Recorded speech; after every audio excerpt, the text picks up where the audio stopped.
Would you mind introducing yourself and your kind of relation with Louis? Okay, so I'm Flynn. I'm Gary Parker and I'm Louis' dad. I'm Teresa Parker and I'm Louis' mum. I'm Ruby, I'm Louis' girlfriend. Would you mind defining Louis, perhaps? Certain key personality traits. Well, one thing is he's extremely safety conscious, and according to the rest of his family, he's been in that state for quite a while, basically.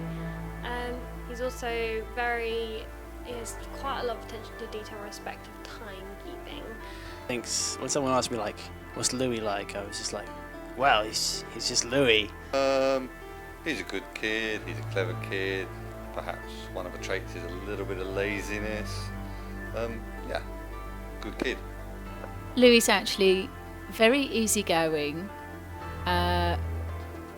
sometimes a little lazy, but generally very sociable and quite charming. Would you care to further explain on him being sociable? Well, Louis has Asperger's, which is part of the autistic spectrum condition, and in the past this has prevented him perhaps from being as sociable as you would have expected him to be at certain ages, so particularly when he was little. Would you care to explain what you think being on the autistic spectrum is? Well, other than Louis, the only accounts I've had of people autistic is more on the extreme scale, in terms of them being extremely loud and unable to control it, but also being extremely obsessive.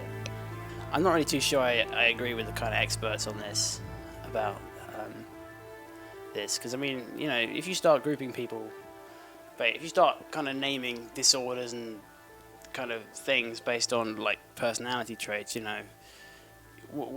how far could you go with that? Like you get crankiness as it could be like a diagnosis, and people could give you, say, yeah, your son has been born with crankiness. I'm sorry, there's nothing we can do.